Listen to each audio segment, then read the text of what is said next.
അഥവാ ഈ ലോകത്തുള്ള എല്ലാവരും നിങ്ങളെ തരം താഴ്ത്തി സംസാരിക്കുകയാണെങ്കിൽ നിങ്ങളുടെ മാനസികാവസ്ഥ എങ്ങനെയായിരിക്കും? നിങ്ങൾ ആത്മവിശ്വാസം കുറഞ്ഞവരായും ദുഃഖിതരായും കാണപ്പെടും.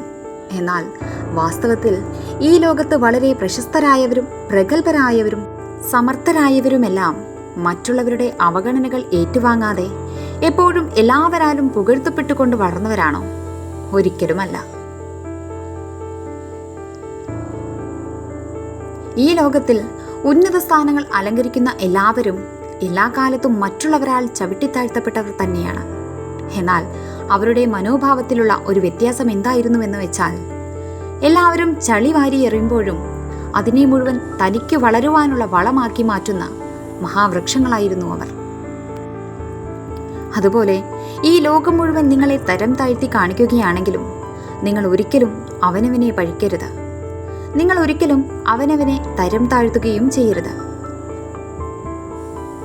ഈ ലോകത്തിലുള്ള എല്ലാവരും നിങ്ങളെ തരം താഴ്ത്തി ചിത്രീകരിച്ചാലും എല്ലാവരും നിങ്ങളെ താഴേക്ക് വലിച്ചിടുവാൻ ശ്രമിച്ചാലും നിങ്ങൾ നിങ്ങളെ എപ്പോഴും ഉയർത്തിക്കൊണ്ടേയിരിക്കണം.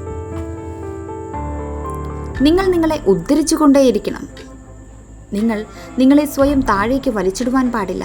വാസ്തവത്തിൽ നിങ്ങളെ ഉയർത്തുവാനും താഴ്ത്തുവാനുമുള്ള ശക്തി നിങ്ങൾക്ക് മാത്രമാണുള്ളത്.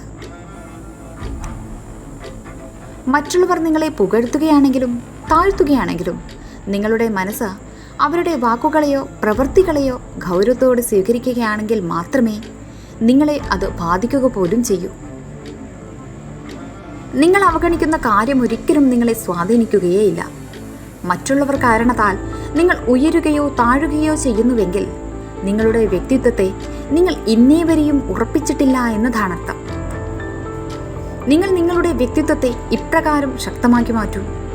ആരുടെ കാരണം കൊണ്ടും നിങ്ങൾ ഉയരുകയോ താഴുകയോ ചെയ്യരുത്. എന്നാൽ നിങ്ങൾ എപ്പോഴും ഉയർന്നുകൊണ്ടേയിരിക്കണം. പക്ഷേ അത് നിങ്ങളുടെ കാരണം കൊണ്ട് മാത്രമായിരിക്കണം. നിങ്ങളെ ഉയർത്തുവാൻ നിങ്ങൾ മാത്രം മതി എന്ന അവസ്ഥ ഉണ്ടാകണം. അതിനുവേണ്ടി നിങ്ങൾ വളരെ ഉയർന്ന കാര്യങ്ങൾ അവനവനോട് പറഞ്ഞുകൊണ്ടേയിരിക്കണം. അവനവനോട് അവനവൻ്റെ ആത്മവിശ്വാസത്തെക്കുറിച്ച് ഓർമ്മിപ്പിച്ചുകൊണ്ടേയിരിക്കുക. ഇതാണ് അവനവനെ ഉയർത്തുവാനുള്ള ഉത്തമമായ വിദ്യ. Thank you for watching. Please support and subscribe.